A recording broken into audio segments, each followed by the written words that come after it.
Good morning students.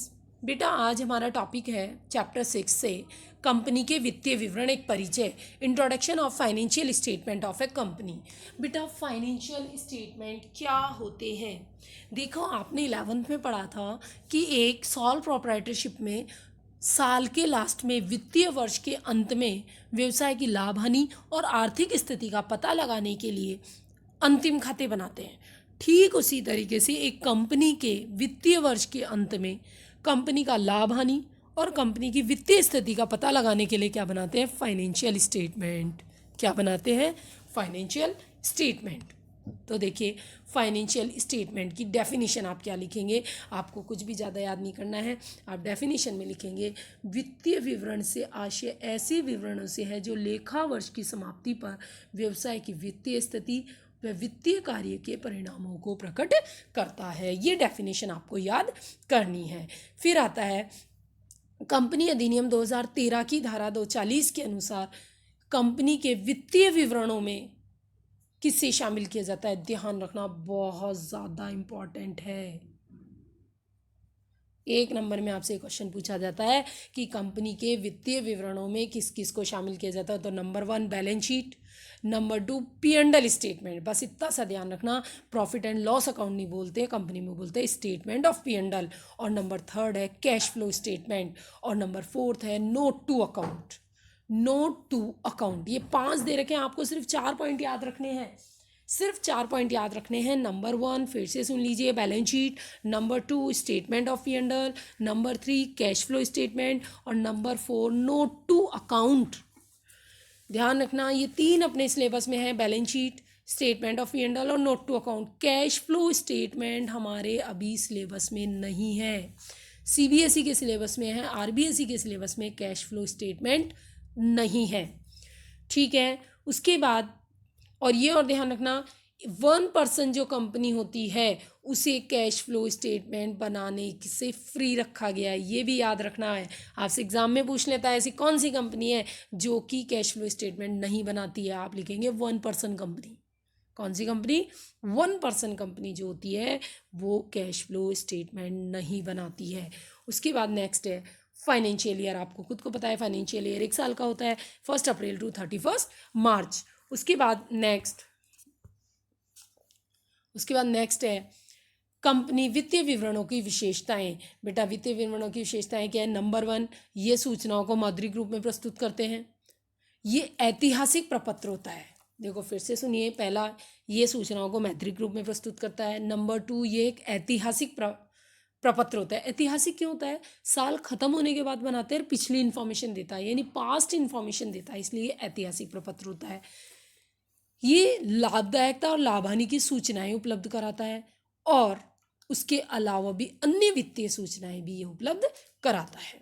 उसकी बात है वित्तीय विवरणों के उद्देश्य। वित्तीय विवरणों के उद्देश्य, वित्तीय विवरण सूचनाओं के जो भी हैं वो हमारे लेनदारों, देनदारों, प्रबंधकों को, कर्मचारियों को, सरकार को, बैंक को, सबको क्या देते हैं? सूचनाएं उपलब्ध कराते हैं।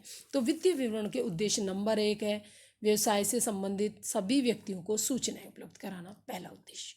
दूसरा व्यवसाय की लाभदायकता से संबंधित सूचनाएं उपलब्ध कराना। नंबर 3 वित्तीय विवरणों में रुचि रखने वाले विभिन्न वर्गों को सूचनाएं देना। भावी निर्णयों के लिए आधार प्रस्तुत करना और व्यवसाय की वित्तीय स्थिति व लाभार्जन स्थिति का क्या करना? चित्र प्रस्तुत करना। इस तरीके से कंपनी के वित्तीय विवरणों के क्या होंगे? उद्देश्य। तो एक बार फिर से सुने, थ्योरी में अपन ने क्या पढ़ा? नंबर 1 वित्तीय विवरण क्या होते हैं। नंबर 2 वित्तीय विवरणों में किस किस चीज़ को शामिल किया जाता है? तो balance sheet, statement of P&L, cash flow statement और नोट टू अकाउंट।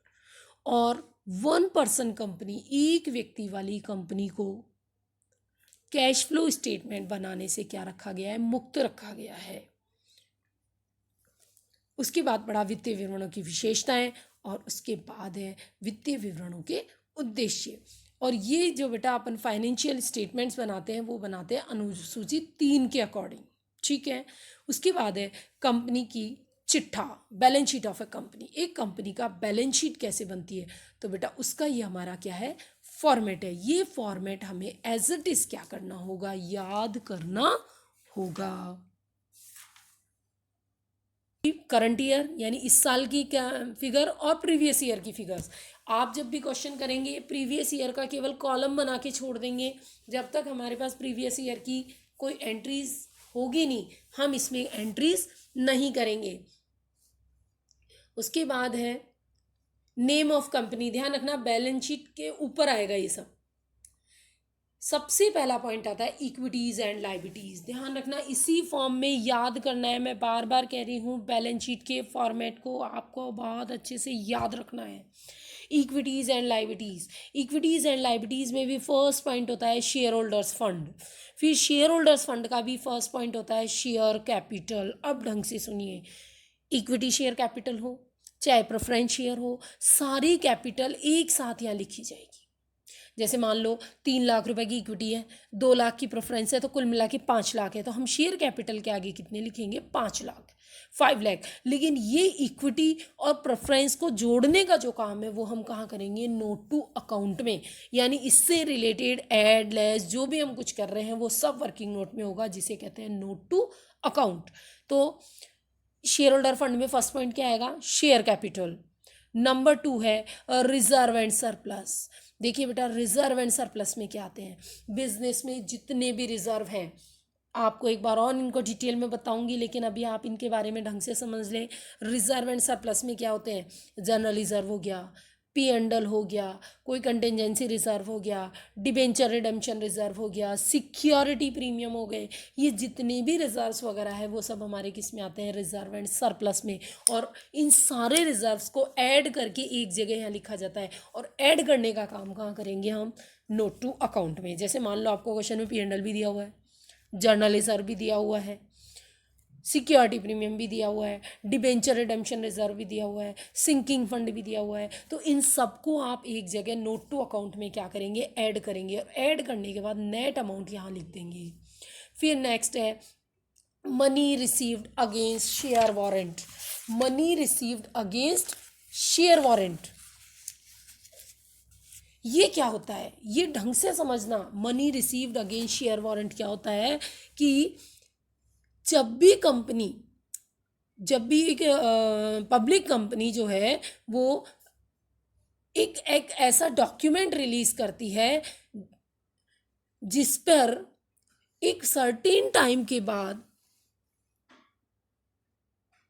उस बंदे को कंपनी के शेयर्स खरीदने का क्या होता है, राइट होता है, और उसके लिए अगर कोई पैसा एडवांस में आया हुआ होता है तो इसे हम कहाँ लिखते हैं, money received against share warrant. एक बार फिर से सुनिए, कई बार कंपनी एडवांस में पैसा ले लेती है शेयर इशू करने से पहले, और उसके लिए एक सर्टिफिकेट इशू कर देती है जिससे कि वह बंदा इन फ्यूचर कभी भी वो शेयर क्या कर लेता है, परचेज कर सकता है।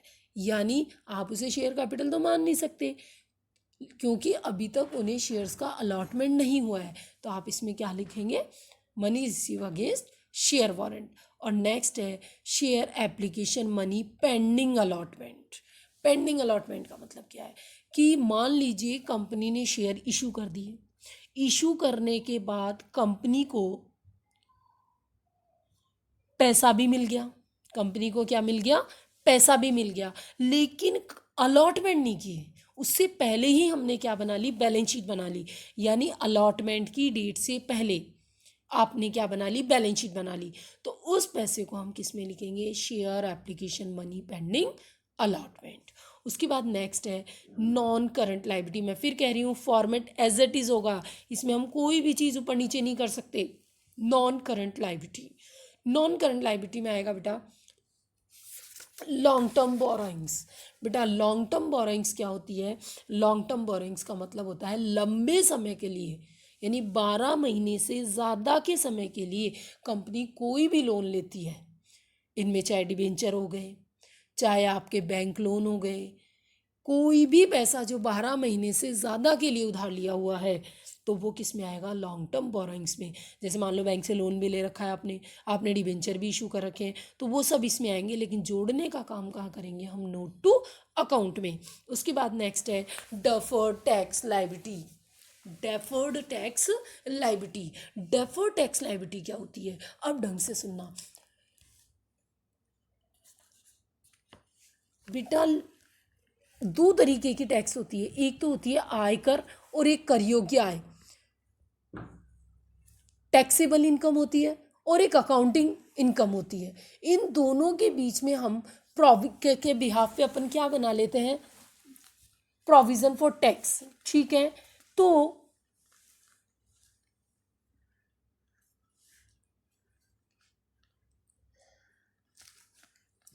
अगर टैक्स की इनकम टैक्सेबल जो अमाउंट है वो हमारी टैक्सेबल इनकम के अकॉर्डिंग क्या है, ज़्यादा बन रही है, तो वो डिफरेंस हम किस में लिखते हैं, डफर्ड टैक्स लायबिलिटी। एक बार फिर से सुनिए, आपने प्रोविज़न फॉर टैक्स बनाया, प्रोविज़न फॉर टैक्स मान लीजिए आपने 40,000 बनाया, लेकिन एक्चुअल में आपकी टैक्स लायबिलिटी 50 आई, तो जो वो 10,000 का डिफरेंस है वो किस में आएगा, डफर्ड टैक्स लायबिलिटी में। ठीक है, इसी से विपरीत उल्टा हो जाए कि आपका प्रोविज़न तो क्या है, कम है, और आपकी एक्चुअल प्रोविज़न तो ज़्यादा है और आपकी एक्चुअल टैक्स लायबिलिटी क्या आती है, कम आती है, तो वो हो जाएगी आपकी डेफर्ड टैक्स एसेट्स। ठीक है, उसके बाद है other long term liability. Other long term liability क्या होती है बेटा, इसमें इन लायबिलिटीज़ के अलावा और कोई लायबिलिटी है तो वो किस में आएगी, अदर लॉन्ग टर्म लायबिलिटी में। उसके बाद नेक्स्ट है long term provision. Long term provision बेटा 12 महीने से ज़्यादा समय के लिए अगर आपने कोई प्रोविज़न बना रखा है, देखिए प्रोविज़न ऑन डेटर्स हो गए, ये तो सब हमारे शॉर्ट टर्म प्रोविज़न होते हैं, लेकिन अगर आपने एम्प्लॉयज़ के बेनिफिट के लिए कोई लंबे समय का प्रोविज़न बना लिया तो वो किस में आएगा, लॉन्ग टर्म प्रोविज़न में। फिर आता है करंट लायबिलिटीज़। करंट लायबिलिटी में शॉर्ट टर्म बोरोइंग्स, बेटा 12 महीने से कम टाइम के लिए अगर हमने कोई उधार ले रखे हैं तो वो किस में आएंगे, शॉर्ट टर्म बोरोइंग्स में। नेक्स्ट है ट्रेड पेबल। क्या है, ट्रेड पेबल। ध्यान रखना, ट्रेड पेबल में क्रेडिटर और बीपी, क्या कह रही हूँ मैं, क्रेडिटर्स और बीपी इसमें आएंगे ट्रेड पेबल में, लेकिन 12 महीने से कम वाले। 12 महीने से ज़्यादा के क्रेडिटर और बीपी है तो वो इसमें आएंगे अदर लॉन्ग टर्म लायबिलिटी में। क्लियर। और फिर है शॉर्ट टर्म प्रोविज़न। बेटा शॉर्ट टर्म प्रोविज़न में क्या आते हैं, शॉर्ट टर्म प्रोविजंस में आपके provision for tax, propose dividend, provision for doubtful debts, ये सब हमारे किस में आते हैं, शॉर्ट टर्म प्रोविज़न में। किस में आते हैं, शॉर्ट टर्म प्रोविज़न में। उसके बाद आपके बैलेंस शीट की लायबिलिटी साइड का क्या आ जाएगा, टोटल। इस तरीके से बेटा आपकी एक साइड की बनी लायबिलिटी साइड। फिर आती है एसेट साइड। एसेट साइड यानी सेकंड पॉइंट एसेट्स। एसेट्स में फर्स्ट पॉइंट आएगा non current assets. Non current assets का भी फर्स्ट पॉइंट होगा फिक्स एसेट्स।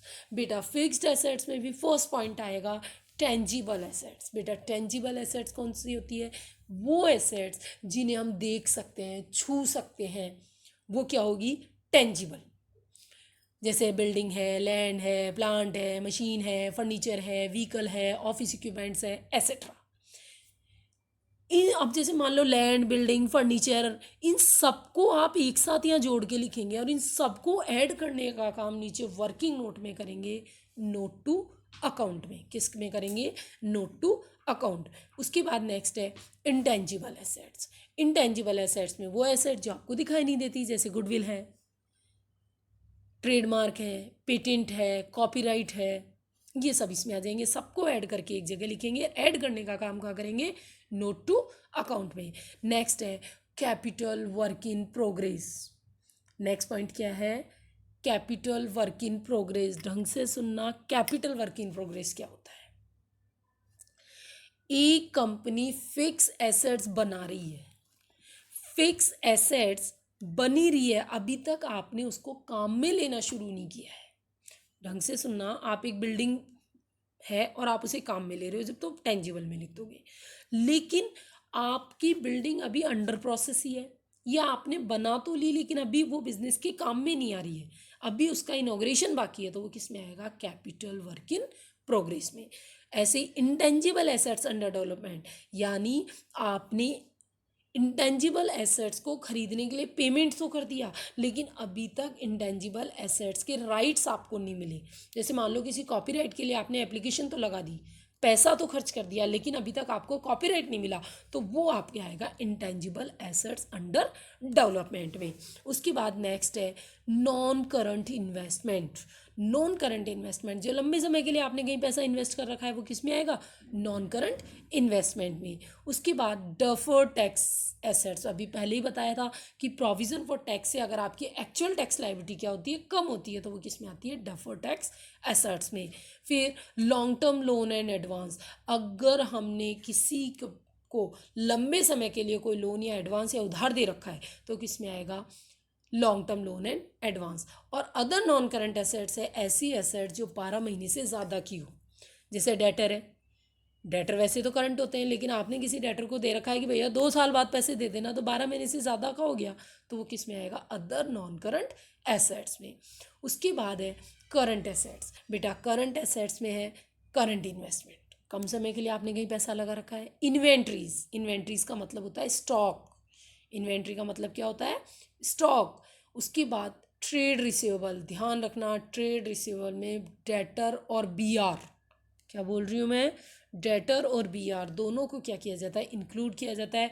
और नेक्स्ट है cash and cash equivalent. Cash and cash equivalent में क्या क्या चीज़ें आती है बेटा? Cash in hand, cash at bank और मार्केटेबल सिक्योरिटीज।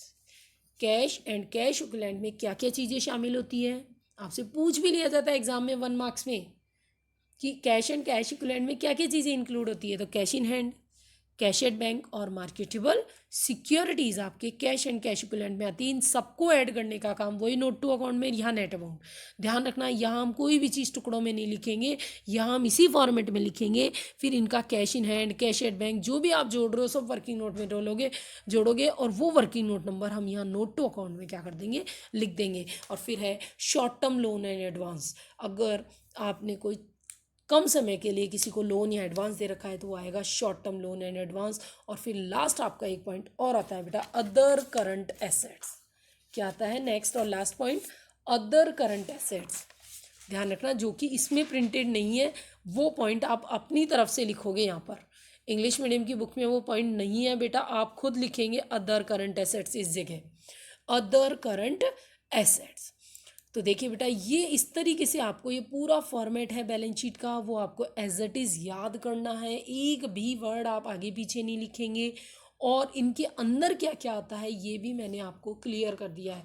फिर भी आप अपनी बुक खोलें तो बुक में पूरा एक्सप्लेनेशन दे रखा है। देखो शेयर कैपिटल में सब कुछ, उसके बाद इनके इलस्ट्रेशंस में एक एक करके आपको कराऊंगी भी बेटा। रिजर्व एंड सरप्लस में देखो सारे रिजर्व्स आते हैं। कैपिटल रिजर्व हो गया, कैपिटल रिडेम्पशन रिजर्व हो गया, सिक्योरिटी प्रीमियम हो गया, डिबेंचर रिडेम्पशन हो गया, रिवैल्यूएशन, कोई भी रिजर्व हो, कोई भी फंड हो, वो सब किस में आता है? रिजर्व एंड सरप्लस में। इस तरीके से इनकी डिटेल आपकी बुक में भी दी हुई है बेटा, जिससे आप एक एक करके समझ लें। आपका आज का काम पहला यही है कि आपको बैलेंस शीट के फॉर्मेट को अच्छे से याद करना है स्टेप बाय स्टेप। तो आज के टॉपिक में हमने पढ़ा फाइनेंशियल स्टेटमेंट क्या होते हैं, फाइनेंशियल स्टेटमेंट की कैरेक्टरिस्टिक्स क्या होती है, ऑब्जेक्टिव ऑफ फाइनेंशियल स्टेटमेंट क्या होते हैं, और फाइनेंशियल स्टेटमेंट में हम क्या क्या इंक्लूड करते हैं। एक बार फिर से बता दूं, फाइनेंशियल स्टेटमेंट में 4 चीज़ें इंक्लूड होती है। Number 1 balance sheet of the company, number 2 P&L statement, number 3 cash flow statement और number 4 note to account. Cash flow statement हमारे सिलेबस में नहीं है। और उसके बाद आपको बताया कंपनी की बैलेंस शीट का फॉर्मेट, वो फॉर्मेट आप बहुत अच्छे से तैयार कर लें बेटा। नेक्स्ट क्लास में आपको बैलेंस शीट बनाना और बैलेंस शीट से रिलेटेड नोट टू अकाउंट बनाना सिखाएंगे। और कोई भी डाउट हो तो आप इससे रिलेटेड मुझे पूछ सकते हो।